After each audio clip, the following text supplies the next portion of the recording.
Hello and welcome to It's a Code U, mental health support for those working in healthcare. This is a podcast created for healthcare employees to explore not only issues relating to mental and emotional health, but also unique challenges that those working in healthcare are faced with. Your hosts are Adina Tucker, a licensed clinical social worker with Dartmouth Health, and Jennifer Hinsey, an MSW also with Dartmouth Health. Welcome to It's a Code U. Summer is in full swing. However, it won't be long before we're gearing up for the school year. Some of us out there are gearing up for our child's senior year of high school and possibly venturing out into the world.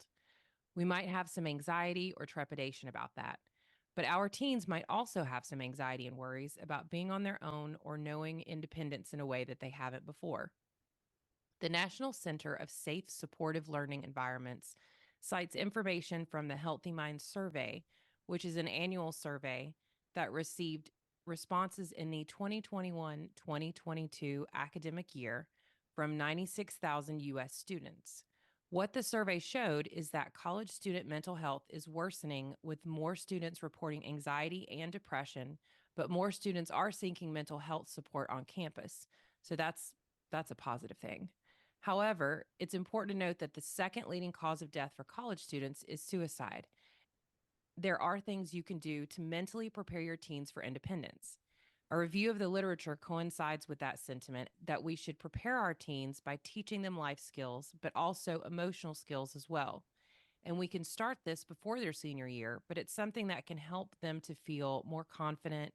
It can help build resiliency, which we know as mental health professionals is what helps us move through difficult times in life. The Child Mind Institute says that transitioning from living with parents to being in college can be difficult for kids' mental health. Having a lot of changes at once can be overwhelming. They recommend avoiding solving problems for your teen and instead preparing them for the emotional challenges that they are going to face. So, there are things we can do as parents to teach emotional skills, life skills, problem solving skills that teens can then lean on as they navigate their new independence. And of course, maintaining that connection with them, letting them know you're always a source of support as well. When we're talking about young folks going out into the world, one thing that can be really helpful is to help set SMART goals to achieve the things that they'd like to accomplish in life. Maybe starting out just around this summer or going further into life. So, first off, choose a goal that's slightly challenging but doable. Once they've identified all the necessary information for this goal, help them use the SMART format to set a true realistic goal. So remember, the SMART format includes a goal that is specific, measurable, achievable, relevant, and timely. So let's break that down a little bit. First off, specific. Consider what needs to be accomplished. Who is responsible for what needs to be accomplished and getting it done? What are the different steps? It's concrete and tangible, and try to make sure everyone has a good picture of what this goal looks like. For measurable, well, how will you know when you've reached your goal? You can track your progress towards it by answering questions like, how will you know when your goal is accomplished? How might you actually record your progress along the way? Maybe that looks like a journal. Maybe that looks like keeping track on a calendar that's hanging up in the kitchen. Maybe it's on a cell phone. But how are you going to continue measuring how far you're getting?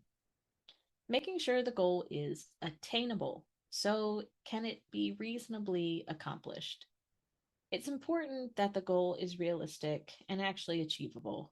I think we've all been there when we've maybe set goals that are a bit too lofty for ourselves, and it can be really easy to get discouraged as we don't make the kind of progress that is even reasonable for the thing that we set to begin with. So just look at the current situation, help make sure your teen is making goals that are realistic and that it's something they can actually reach.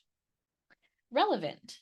So it's also important to build goals that connect to things that are worthwhile to them, right? So considering why are they choosing this goal?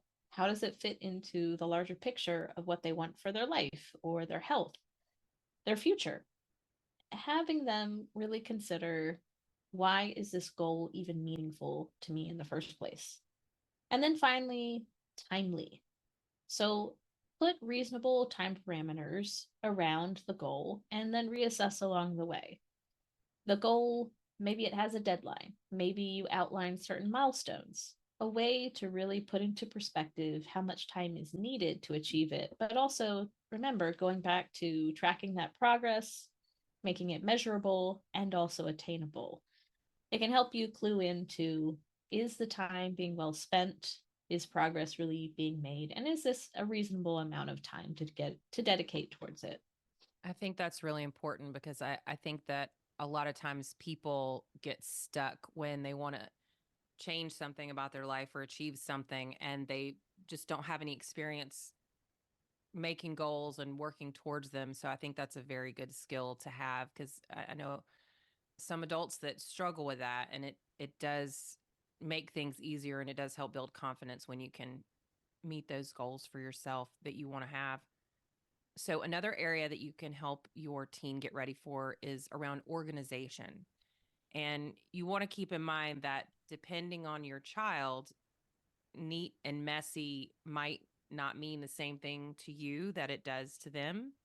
And also, the more you can meet them where they are versus trying to preach this is the way it should be, they're going to retain that information a lot more and they're going to be more open to listening to you and going with your guidance. So, even if your child is a little messier than you, teaching them the importance of how to designate places for things in whatever way that makes sense for them, but so that it's the same place for the same thing. It makes things easier when they're in a hurry, when they're on a time crunch, when they're overwhelmed with things. It's a really easy way to set yourself up for keeping yourself from getting overwhelmed. So, starting to put things away where they make sense is one way to keep things orderly and less stressful. Having a certain place for their schoolwork or their books or their medicines or whatever it is, just in a way that makes sense to them, where it's grouped and they know where it is and they're not, even something as simple as having a hook for their key. So when they walk in, they put it on there and then they're not running late for class because they've misplaced their key for the 50th time. It's a silly thing, but it can be something that can really decrease stress over something just by thinking ahead and preparing for that. Talk to them about prepping for things like trips, big projects, busy weeks, and getting into the habit of prepping ahead of time and really talking about how that can reduce stress as life gets more complicated and busier. Once you've gotten into a situation where you're working full time and maybe you have kids or pets or whatever, and you at that point, you understand how complicated things can get, how busy they can get, and how if you don't prep for some big things, they can really be like a landslide on you. So, preparing them and teaching them how to look ahead at their schedule, how to look ahead to what's coming and prepare themselves, it's not something that's just ingrained in everybody. And it's something that your child might need some help learning how to do. Another thing you can talk to your child about is using checklists each week to organize what they need to get done and to prioritize their tasks and school related things. I know not everybody likes checklists, but especially when you're juggling classes and maybe if they're even working part time, when you've got papers and tests and things coming up, it can be really useful to sit down again. And this kind of goes back into the prepping as well and see, what do I have coming up? How much study time do I need to devote to this? And when am I going to do that? And just having checklists so you don't forget anything. And then also figuring out, how do I prioritize what's most important so that something doesn't get missed, which is then going to add more stress onto things. Big proponent of the checklists and be really helpful staying organized in general, but even with kids, right? And kids, especially who might be struggling with things like ADHD, checklists are a really effective tool to staying organized and trying to lay out your day, and what you need to get done. So I think that's excellent. Now let's talk a little bit about communication, right? So does your teen know how to be an effective communicator? Which That's going to serve them super well as a teen, but really going farther into life and encountering the world and all the different adults and people, human situations that they're going to encounter. Let's talk a little bit first about active listening, right? And so, active listening, it's the opposite of listening and waiting for your chance to speak. And we've probably all done that, right? But active listening is paying attention to what's being communicated to you, both verbally and non-verbally, and trying to understand what's being communicated to you. So, the way to do this is by offering feedback about what you're actually hearing, what you're hearing being communicated from the other person, in order to confirm that you actually understand, right? So, you can do this by asking clarifying questions, by reflecting back what you've heard from them. This also shows a genuine interest in what the other person is saying, and it minimizes that risk of miscommunication. And of course, there's nonverbal communication too. So, paying attention to facial expressions, social distance from you, the eye contact, maybe if somebody's arms are folded, maybe if they have their shoulders hunched over, maybe they have their back slightly turned towards you.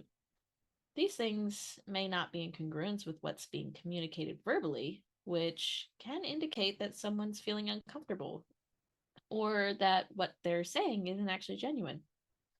And this can also be true for some individuals who have difficulties with social situations and communication. Or at any rate at all, the information provides you with more insight into the person that you're interacting with. Those are some very important communication skills that I feel like can be difficult, especially the active listening piece, more so in personal conversations, probably. Another communication skill is taking feedback, both positive and negative. So, the concept of being able to provide feedback in both professional and personal situations, both positive and negative, is a vital skill to being successful in your career, but also in your relationship with others. And so this can involve being intentional about the words you use to provide the feedback. However, the flip side of that is we also need to be willing to receive feedback about ourselves. And that means being able to stay in a neutral place, not becoming defensive, and looking at the situation from the other's point of view. So, could you have hurt someone's feelings, even unintentionally? Is there room for improvement with your schoolwork or work products? Is there something that you're doing well that maybe you don't recognize and you need to accept about yourself and take the compliment? And I feel like this is a really important one because it's, I think that one thing that I've really always tried to force myself to believe and accept, and also my children, is that there's always going to be somebody that's better than you at something, and nobody's perfect. So there's always room for improvement, and that's the attitude that I've tried to take, especially at work. It's a little harder to do that sometimes in personal relationships, but it's all it's a work in progress. But being able to receive feedback of maybe I could have done this thing a little bit better at work, or maybe this is an area where I'm not as strong and I need to do some sort of education or whatever else. And I think being willing to receive that information and really take it in and use it to better yourself, I think is a skill that's really important to teach our kids. I was going to talk about is empathy. And that's the ability to put yourself in someone else's shoes, not how you would experience something, but really trying to understand exactly how someone else experiences something and how someone else feels. So, by being able to understand how someone feels, even if you think you would feel differently in that same situation, that allows you a greater understanding of others as well as connection. And that's going to also help be less defensive, have better communication, all those kinds of things. I think that's an excellent point. And it also brings up the next topic, which is clarity, right? So, are we actually being clear in how we're communicating with others? Are we speaking logically? Are we understanding our own thoughts clearly? and being able to express those in a way that makes sense, right? Is understandable to the person we're talking to. Are we able to be empathetic and take in what we are receiving from the other person and apply some rational, logical thought around that and respond with the appropriate emotionality and understanding, kindness, right? Another piece of this is reflective listening too, and this is helpful for a variety of reasons because it improves communication and it decreases the chance of miscommunication. So, reflective listening involves taking the content of what's being said to you and reflecting it back to the speaker. So, I'll give an example. You could say, I'm hearing you say that you feel frustrated by XYZ and that you really wish that XYZ could change because it would help you stay organized. So, reflecting in this way to whoever you're talking to provides a few things. For one, usually the other person is going to let you know if you're incorrect in how you've received what they said. And so that's going to help you better understand what they're actually trying to tell you, as well as how you might be misunderstanding. So, what's might be going on in your own head? Do you have some sort of defenses up? Is there a sticking point here for you, or do you just see a situation a little bit differently? And it also shows that you really want to understand what's being communicated to you as well to the other person, which really goes a long way when it comes to trying to communicate that you are showing empathy to the other person. You want to truly understand what they're trying to tell you. Those are very good skills that are useful for every area of life. So the next one that I'm going to talk about is time management. And as Jennifer hit on with kids who have ADHD, lists can be very helpful. This might be an area that if your child has ADHD, they might struggle a little bit with some time management. So you may need some extra things to help them grasp that and hone that skill. But teaching them how to create a calendar. And again, going back to how to prioritize tasks and life events. And really, the point of that is so that they don't get overextended and then feel burned out and they don't get overwhelmed. And that also teaches them how to lead a balanced life. So, even around their boundaries, like I've got all these things going on, like I'm invited to do this thing, I'm feeling overwhelmed.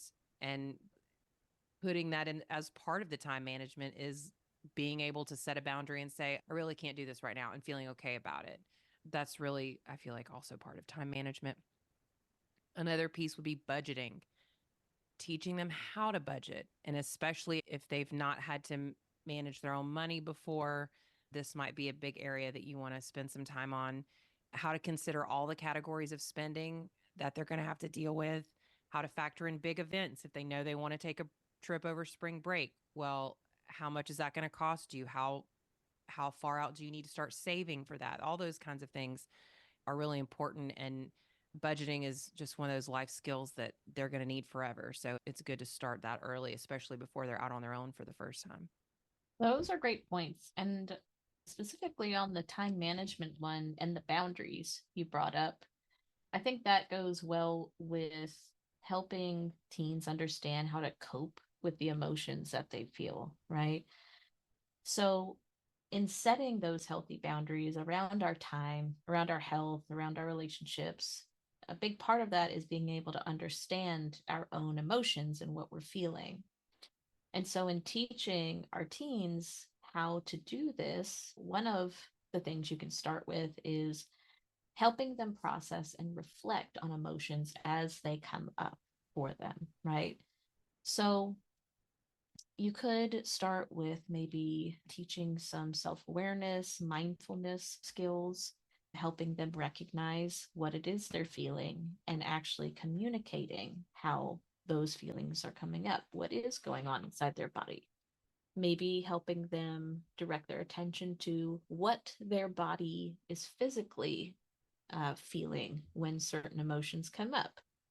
and helping them name what those feelings are, right? And so there's lots of different resources out there too with this that kind of show you, okay, perhaps a broad feeling is anger, but if we break that down a little bit, what are the other emotions that could be connected to this?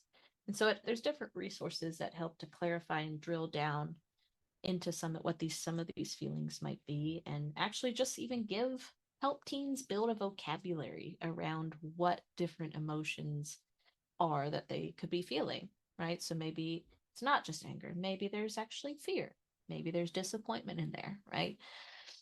But helping teens understand and build an awareness around all the different emotions that exist, all the different ones they could be experiencing, and how that actually feels when it comes up in their own bodies and in their own hearts, and how to name those. And then, of course, with this comes how to communicate their emotions to others. So, something simply getting them in the habit of phrasing, right? I feel XYZ when whatever is happening, whatever the situation might be. And going back to the boundaries, we could take it a step further and adding in after I feel XYZ when XYZ, I feel like I need XYZ. So it's a great opportunity to connect what their needs are to match what it is that they're feeling inside.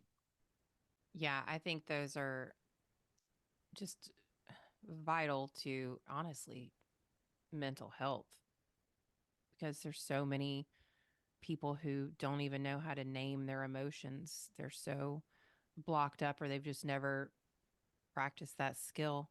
So, going along with some of the communication things are just some behavioral skills that are good to teach your teen, really all kids, but definitely before they're out on their own. One is communication skills, and we covered a lot of that, the active listening, reflective listening, communicating your needs, all that kind of stuff. Another one would be asking for help. So, asking for help is harder for some than others. Those of us who are very independent and don't wish to rely on others struggle a little bit more because they may not want to feel like a burden or any of these things we tell ourselves that are not true.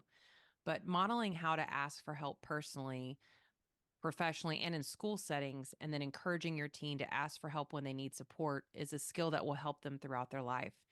I've seen students struggle with this. My son struggles with it sometimes. He'll get confused in class and he does not want to ask for help. And that's how you improve. That's how you get better. And being comfortable asking for help is something that I feel like a lot of people struggle with. So modeling that and really encouraging and showing your teen through your own actions that you ask for help when you need it, I think is a good skill to teach. Another one is conflict resolution. And this is a very important one. So, a lot of us fail to learn how to resolve conflict or how to resolve it in a healthy way. So, learning when to walk away and take a break if things are getting heated, using the other communication skills we've covered to help you be empathetic, all of those things can help you successfully navigate conflict. And there's definitely all kinds of things you can find on conflict resolution skills. But this is something that you can model for your teen, how you navigate. Inevitably there's going to be conflict with your teen because they're teenagers and it's a tricky time, but even modeling some of those good conflict resolution skills with them and even in your romantic relationships around them will also just be a good way to still some of those skills. Teaching them about expressing their feelings. I think Jennifer covered some of this, but do you model expressing your feelings in a healthy, calm way to your child? And are they comfortable expressing their feelings, both positive and negative, to you and others? If you do something that really just ticks your child off, do they feel comfortable coming to you and saying, "Hey, mom, that really pissed me off when you did that"? I know my children do. But in every household, that's not acceptable. And there's a difference between getting upset and throwing something or having some sort of fit and then coming calmly and saying like, "Hey, I want to talk to you about this thing that happened. It really upset me." And I hope that most parents will try to create an environment where that's not seen as disrespectful. It's actually seen as a very loving thing because all those conversations build connection, even when they're uncomfortable. Another skill worth teaching is problem solving. Does your child know how to logically think through a problem and look at all the possible solutions and then make a decisive choice? Or do they get paralyzed when there's a problem and they panic and they don't know what to do? I think this kind of goes back to what the research mentioned that I talked about in the opening, is that what kind of experts recommend is do not solve your child's problems for them. Don't reach out to the teacher, make them do it, because these are all skills they need to learn for later in life. So, and I think that's actually good because then they're also working on problem solving while you're there as like a fail safe or whatever. And social awareness. So, are they aware of others' emotions and their environment and what people around them are doing, social cues? And some kids may have more difficulty than that than others. But if that's an area that's difficult for them, have you worked with them to find workarounds to make that a little bit easier? Especially as they're going out into the world and they may be in a whole new place they've never lived before. Social awareness is good for interaction, but also just safety in general. Those are all great tips. And I would say too, stress management is important too for teens to understand, right? And I think when it comes to a parent's role, certainly giving them the independence and autonomy to solve their own problems is super important. But also, how our teens are perceiving us at home handle stress is really important. And being able to model effective stress management for ourselves goes a long way when it comes to teens then implementing and trying to solve their own issues, interpersonal, school, whatever that comes up. So, one thing parents can do, right, is to model that. What does healthy stress management look like? This really goes back to building that awareness of how teens feel in their bodies when they're experiencing different emotions and stress, right? And naming them, along with how to manage that stress and navigate it that they're experiencing. What kind of healthy coping habits do they go towards? Do they have healthy coping habits that they can easily identify and engage in? Do they know how to ask for help and where to go to for it and who to talk to when they do need to call in that adult, trusted adult, to help navigate some of the bigger situations? How do they build resilience, right? How do they build that self confidence? As parents, it's important to remind them of their strengths and remind them that they do have the capabilities, the skills, that resilience to navigate things independently and solve and work out issues.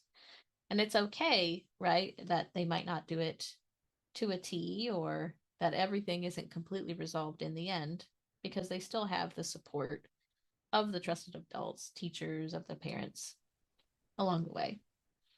And how to integrate physical activity and healthy sleeping and eating habits too, right? Because those are some foundational skills that they can carry with them for the rest of their life. And certainly it's a lot harder to build those and try to play catch up well into adulthood. But if they have a firm grasp on it as teens, that's also just going to help them with their own day to day stress levels and anxiety. Social skills, too, right? So, what do healthy relationships look like to them? What are their own personal boundaries when it comes to safety, for feeling comfortable, for who they trust, healthy friendships, or in dating? And how do they feel about withstanding peer pressure? And do they have the confidence to stand on their own 2 feet? Even in a group setting, right? Where maybe their closest friends are leaning one way or going to do something that maybe your teen isn't comfortable with or they don't agree with or they object to. Are they able to have that confidence to say no and to think independently in those sorts of situations? And that kind of goes to there are other ways to build that sort of confidence, right? Than just throwing your kid into the ring to handle problems and big big time, big capital P problems, right? So there's little things you can do at home with them and that can build their confidence. So cooking, right? Do they know how to prepare a simple meal on their own? Do they have the skills to use basic home appliances, right? Maybe that's an oven. Maybe that's the washer and dryer, right? Can they follow basic recipes? That also, with that goes cleaning, right? So, do they know how to properly clean their own space or a bathroom? Do they even know how to reach up and clean the ceiling fans, right? How about the kitchen? How to disinfect things properly? And with that being tied to confidence, right, is because if they can do these things that sustain life essentially, right, or can help contribute to the family chores or family meals or just keeping the home upkeep of the home, right? This can derive they can derive some self-confidence from this because they're taking an active role within the family. And it's something that when they go out into the world on their own as full-fledged adults, they're going to have less of a learning curve, right? They're not going to feel, well, maybe they'll feel powerless in some aspects. We all do because there's always a learning curve entering into adulthood. But if they come out equipped with some basic skills that they can use to sustain themselves, to keep their environment clean and habitable, that goes a long way for them feeling like the other challenges that they will most certainly encounter along the way are a bit more manageable, or that they've got the grit and the confidence and resilience to handle those things too. And who would have thought? It all starts with knowing how to make your bed. So, some other things that you might want to teach your teen are what are practical things that basically any functioning adult should either know how to do or know who to go to for support with it or to get them to do it. So, car things. Now, I know some teens are going to be maybe going to college or going away and they don't have a car. So maybe you don't have to cover this quite as much, or maybe you might still want to just educate them on it, but how often do they need to get their oil changed and their tires rotated? Basic kind of car maintenance. How do they replace their wiper fluid or know if they need more? If you live up north where it snows, snow tire things or snow things, but these are things that would be important to know. How to check your oil level and see, are you low on oil? How to change a tire. If I'm being honest, I don't know how to change a tire either, although I feel that I could look it up on YouTube. The other thing is, if you have like a roadside assistance thing, that type of thing might be covered, but it still is a good skill to know how to do just in case all things go haywire and they need to change their own tire. But also household things. So, laundry, how do you do laundry? Do you separate things? What kind of detergent do they like? They may really enjoy the detergent you use, but they don't know what it is. So telling them that. Dishwasher, I cannot tell you how many times I heard from people in college that they put dishwashing soap in the dishwasher and then their kitchens were filled with suds. That's an important thing to teach them. You have to use the specific dishwasher soap. You can't use the soap from the sink. Replacing air filters in the air conditioning returns, that's something with your allergies and everything else. And plus, it's gross. Water filters in refrigerators, if they happen to stay in a place that has a fancy fridge, some college students, you're not needing that. You don't have water coming out of your fridge. Maybe you got a Brita pitcher, but also replacing the filter in the Brita pitcher if that's what they're using. Just all of the household things that happen for them automatically at home and they may not think about how is this happening. Yeah, all great tips. And certainly, you always want to avoid the regular detergent in the dishwasher. That is a big lesson to learn. Another thing super important to get teens thinking about, learning about, is things like financial literacy, how to pay bills, how to save money, how to properly spend money in a good, healthy, sustainable way. And teaching kids about money early in life, it can make them more financially independent and lead to things like having better savings, better preparedness for life emergencies that require more money, right? Later on, carrying lower debt throughout life, and having better credit scores as they become adults. I read something from the National Financial Educators Council that within the past year, over half of teens ages 15 to 18 who took a financial literacy test failed it. This was a 30-question test designed for teens to measure their ability to earn, save, and grow their money. But studies have shown that having knowledge about financial issues help teens, especially entering into adulthood. And these are things, habits that can really propel them forward and be in a healthy financial place later in life too. So one thing parents can do, right, is to model good financial behavior, right? It's important for kids to see their parents building good financial habits. So maybe that looks like when you're out shopping, you can show your teen how to compare different products and prices, understanding the differences between generic or brand names, teaching them how to factor in things like sales tax or shipping costs. You can help them find ways to earn money. Maybe your teen has a job, or maybe they get some money through an allowance from doing chores or helping neighbors, helping them understand how taxes work and they're getting a paycheck, helping them understand what that tax is used for when it's taken out of their check, and how your checks will look different depending on what is being taken out, right? From federal and state levels, things like that. Having them open a savings account or any bank account, right? Maybe a checking one, but for sure, a savings account can be helpful. They can deposit their work paychecks. They can also learn how to use a debit card if they have a checking account, understanding how to use that responsibly, right? So they're not overdrawing from their account and getting hit with different fees. And there's actually a lot of different teen friendly, young adult friendly checking accounts and savings accounts, things like debit cards geared towards teens to help with tracking money and having spending limits on them. Setting a budget and helping them track spending is also important. So having them actually see where their money is going, and you can also help them make a plan for how to spend every dollar that they get or save it. It can also help you have a conversation about what they want versus what they actually need. There's also lots of different apps and tools that maybe you're familiar using as an adult, some that are more kid friendly, teen friendly, but can help with things like establishing a budget, keeping track of your spending behaviors, keeping track of your saving behaviors, even ones that kind of gamify it a little bit. Helping teens understand the concept of borrowing money, right? Like when it comes to the basics of using a credit card. Do they understand how interest works?